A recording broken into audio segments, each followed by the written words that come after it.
Hello and welcome to another booktube video from me, Lauren, from Lauren and the Books. Today I'm going to be talking about the top 10 books that I read in 2015. So 2015 was an amazing reading year for me. I read 101 books, which is really good going. I'm on my 102nd and it's New Year's Eve, so it's 101.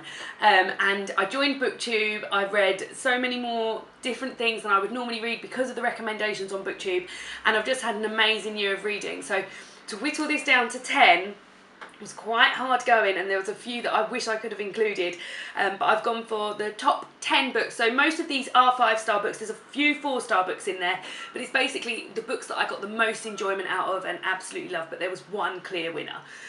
So I'll start with 10 and work my way down to 1. So these are, I've tried to put them in order.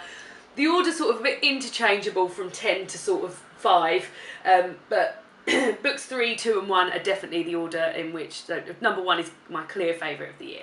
So I will start with book 10, which is Kirsty Logan, The Rental Heart and Other Fairy Tales. This is a magical realism set of short stories. Some really short, some slightly longer, and I did this as a buddy read with Brittany from Under the Radar Books, and this was the first short story collection that I read and loved. I gave it 4 stars, and it was just beautifully written, and like I feel like I could reread it again now. I only read it like a month ago, and I feel like I could reread it again now because it was just so beautifully written, and the themes and the stories that she covers in here are just wonderful. My favourite is probably the title story, which is The Rental Heart, and that is about people renting out hearts in order to love people, and it's just sort of so many lovely stories, so beautifully written. Absolutely love this. I might even reread it in January. No, I can't. I've already got January sorted. I want to reread this again because I feel like even though I read it and loved it, I want to read it again and do it even more justice. So absolutely love that. That's number 10. Number 9 is The Long Way to a Small Angry Planet by Becky Chambers. This was my first ever sci-fi I'd sort of picked up knowingly, thinking I'm going to read some sci-fi. Sort of read a few sci-fi bits in the past, The Martian, etc., but sort of went to this thinking I've never really picked up sci-fi out of like wanting to read some sci-fi, and Mercedes from Mercy's Bookish Musings have recommended this, and this was brilliant. Absolutely loved it. It's about a group of people who work as, and I'm not sure what the actual official title of their job is, but they punch holes in space to create shortcuts. So they'll punch a hole so many million light years away from this other hole, and it will create a shortcut, and they get sent on a long haul journey to be paid a lot of money, and it's just about you getting to know the people on this ship who are different species, and there's a love story in there, there's action, there's drama. I absolutely love this, and I recommended it to one of my friends, Alex, who likes a lot of the same stuff as me, and we've sort of said to each other we don't know if we want more books because this world is so great, or whether to just leave it where it is because it's just so perfect. This is a book that I got out from the library. It's a hardback copy, but as soon as it's out in paperback, I'm going to buy it for myself and reread it. God, this is just going to be me wanting to reread all of these. It's just going to be like top 10 want to rereads of 2016 rather than top 10 books of 2015. Absolutely loved this. Loved all the characters. Really funny, really heartwarming. Great, really great read. Book number 8 is one that I don't have because I've lent out, and that is Only Ever Yours by Louise O'Neill. So I absolutely love this book. I saw a review for it on somebody's channel, I can't remember whose, and I was like, oh my god, I need to read that book. So basically it's a bit of it has been compared to, and I can see why, it's like a YA The Handmaid's Tale by Margaret Atwood. So it's set in future Europe, and it's about a school. Women can't have girl babies anymore, so girls are created in laboratories and then sent to a school where they are brought up to be the prettiest, the thinnest, the most vapid, I suppose, just basically Stepford wives. They want them to be the best wives, and every week then the girls in the school year are put in a league table of who's the prettiest, who the most boys fancy, etc, etc. They're encouraged to be very competitive with each other, and it's a breeding ground for horrible bitches basically. At the end of the school year, if you graduate, you can become a wife to one of the men of one of the boys of your age, If you don't, then you have the option of becoming a prostitute or a teacher at the school.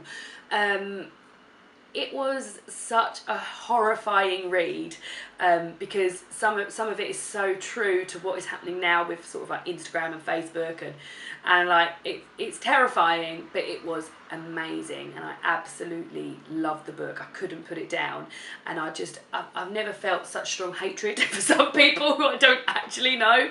There were horrible girls in there. The teachers are horrible. The boys are horrible. The girl that it's about is so weak and rubbish. You hate her too. You just hate everyone in this story, but it was just so compelling and I loved it. It was absolutely brilliant. I gave it 4 stars and I regret it now because I think it's a 5-star book. And yeah, guess what? I want to reread that as well. The next book is a graphic novel, and it is This One Summer by Gillian and Mariko Tamaki. This is an absolute... Oh, look, it's got a little note now. I lent it to my friend Laurel. Thanks, Lauren. It was lovely. Hope your tooth is feeling better. I had a terrible toothache earlier this year, so that's obviously when I lent it to her. So this is a... This is a graphic novel about 2 girls whose families go to the same place on holiday every year and they meet up. One girl, Windy and Rose. Windy, I believe, slightly younger than Rose, and it's just them growing up basically, and it's got themes of friendship in it, and they find out something about an older group of people. The illustrations are absolutely beautiful. It's a beautiful book, and it's just got these purple hues the whole way through. And it's, yeah, they find out something about one of the older girls in the older group that's hanging around, and they sort of have to decide what they want to do with that bit of knowledge. And yeah, it's just about girls growing up, and yeah, I absolutely loved it. Look at this is my favourite. This is Windy dancing around the kitchen. Look at those lovely illustrations. But absolutely love this. Beautiful. If you're looking to get into graphic novels like I did this year, this is definitely a place to start, and I've got another graphic novel on this list that I also really love too. The next book is Girl on the Train by Paula Hawkins. I don't have this with me because I've lent it out to somebody. I've been lending it out to everyone, just like, read it. This was really good. I'm really pleased I read it. It's sort of like the hype book of 2014, like Gone Girl was for 2012, I think it was. But yeah, so it's about a young lady who seemingly gets the train to work every day, and when on her looking at her window, at the place that she used to live with her ex-husband, a couple of houses down, she's sort of growing quite attached to this couple that she sees there every day, and one day she sees something from the train into their house that she's very shocked by and decides to look into it. So you get the perspective from 3 people: the girl who's getting the train to work every day, who is an alcoholic, the girl who lives in the house that she sort of made her pets, if you like, just to look out the window at, and then her ex-husband's new wife. And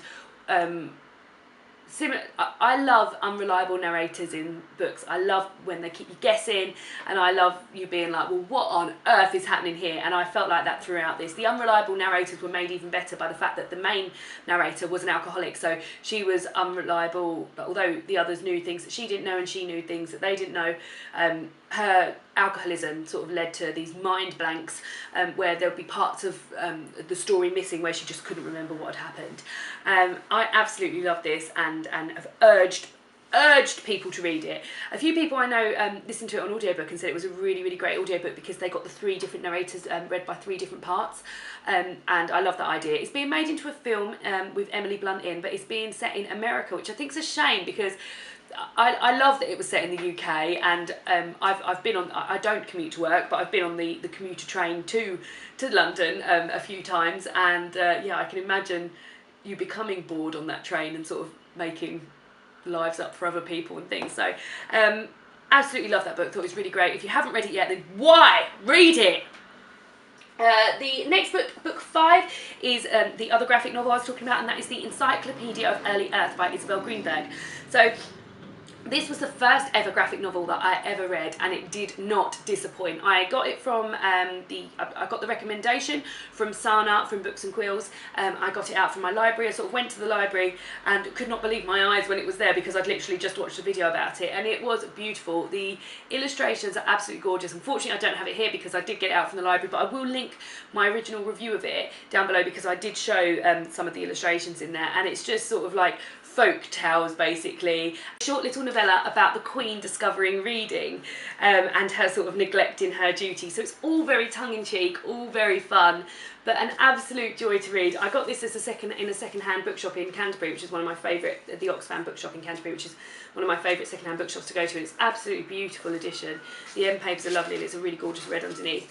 But yeah, it's just a really sweet little book about the Queen discovering reading when a mobile library comes to Buckingham Palace, and one of the kitchen boys, I read it a few months ago, but one of the kitchen boys also loves reading, and she sort of takes him on as her sort of like reading assistant really, and he hangs around with her and gives her books to read. And one of my favourite parts is when the Prime Minister's come for a chat, and as he's leaving, the Queen says, "Oh, would you fetch the Prime Minister?" And like gives a recommendation of the book that she wants her reading assistant to give him, and it's just Norman, his name is, and it was just lovely and really good fun and really enjoyable. Absolutely loved it. The third book, my third favourite book of the year, was Life After Life by Kate Atkinson. This book was absolutely brilliant. It's the first Kate Atkinson first Kate Atkinson I've read, and since then I've read the Behind the Scenes at the Museum, which is also an incredible book, and I wanted to put it on this list, but I sort of wanted just to have one Kate Atkinson on the list. And this book is about a girl, it follows a woman's life, Ursula, who it's so hard to explain, and every time I go to explain it, it just doesn't get any easier. It follows a woman's life, Ursula, and what would happen if she had a second chance and didn't die when she was destined to die. So it starts in a cold storm in the middle of November 1930, where Ursula's born, and then she dies straight away because it's cold and there's no thing. But then what happens if she didn't die in the storm? What happens if she lived to be a little bit longer? And then it shows a bit where she's her brother has thrown her doll out the window, and she goes down out of the window to get the doll, falls off the roof and dies. But what happens if she didn't die when her brother threw the doll off the didn't throw the doll off the roof? And it's just about second chances, and it took a turn in there that I was just not expecting. I love the length of it. I loved reading a really, really long book. I think that's another reason I love The Long Way to a Small Angry Planet as well, because I don't often read really long books. This is over 600 pages long, and I absolutely loved it. It was one of the best books I've read this year and absolutely adored it. And there's a sequel to it called A God in Ruins that came out this year in hardback, which is about Ursula's brother Teddy. I'm really hoping that comes out in paperback sometime soon. It's been out for quite a while, so it must be due out in paperback, because I can't wait to read it, because I can't wait to get to know more what happens in this world. Absolutely loved it. My second favourite book of this year was Wonder by R J Palacio, and this is an adorable book, and anytime anyone asks me for a recommendation, I say Wonder by R J Palacio, because I absolutely love it. It is about a young chap, Augie, who has a severe facial deformity. How severe, nobody knows, because it's a book, but Augie says, think how bad you could think it would be, and think of it about 10 times worse. So from his perspective, it's absolutely awful. He has been homeschooled his whole life, and this book follows his first year at school, and it's written really well. So each chapter or each section of the book is narrated by a character in the book. So August narrates quite a lot. There's also a bit from August's sister, August's sister's boyfriend, one of the lads at school, Jack, one of the girls at school, and you just see the school year from all these different points of views, and how August is coping with it, and how his schoolmates are coping with it, and how his family's coping with it, and it's just got the most beautiful happy ending I've ever read in my life. Happy tears were being cried. David, my boyfriend, who isn't a reader, he will read if I force him to, but he read this, and he read this in like 2 days, because he just loved it so much. And I also got the short stories. There's 3 short stories that come alongside this, and I got them for Christmas, so I'm really looking forward to revisiting August, because he's just the most adorable, lovely character, and the book is just beautiful. And it's just lovely. It's really, really good, and I'd urge you all to go and read it. So, my number 1 book of 2015 by a long mile, and let me tell you, I loved Wonder and Life After Life. So I must really love this book, was Americanah by Chimamanda Ngozi Adiche. So Americanah follows the story of a young couple in love, Ifemelu and Abinze, and they live in Nigeria, and they are a young couple. They're very much in love, and Ifemelu, the female, decides to go to America on a scholarship to learn, to further her life, basically. And Abinze says that he'll follow her, and he is unable to follow her because of immigration laws, and he gets tied up in this sort of thing, and he ends up to going and living in undocumented life in the UK as a legal immigrant. So it tells the story. It tells a love story. First of all, the thread throughout is a love story between these two characters. But there's so much more than that going on. As I've said in earlier videos, it answered questions about race that I didn't even know I had, and it makes you question things that are going on in your own neighbourhood. Reading about Abinze's undocumented life as an illegal immigrant in the UK made me shocked and appalled that that sort of thing happens, and also made me feel really naive that I didn't realise that that sort of thing happened. Ifemelu is an amazing, strong woman, and her life in America. She writes a blog about race and what it's like to be a Nigerian woman in America, and it's just incredible. It's just absolutely incredible. I got it out from the library. I bought it for 2 people this Christmas because I love it so much, and I need to buy myself a copy because I just absolutely adored it and want to reread it. I just want it in my life all the time. It's just a life-changing book, and I've never felt this way about a book before, how much I loved it, and I can't wait to read again.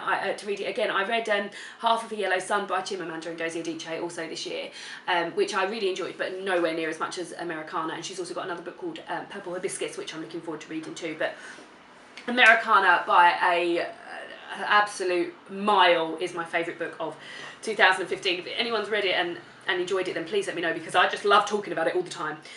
So I hope you enjoyed my video of the top 10 books of 2015. What were your top 10 books of 2015? Any of these? And I'm always looking for recommendations. If you have any books that you loved as much as I loved Americanah, which I don't know if that's even possible, then recommend me, because I'm really looking forward to having another amazing year of reading in 2016. And I'll see you all again soon with another video soon.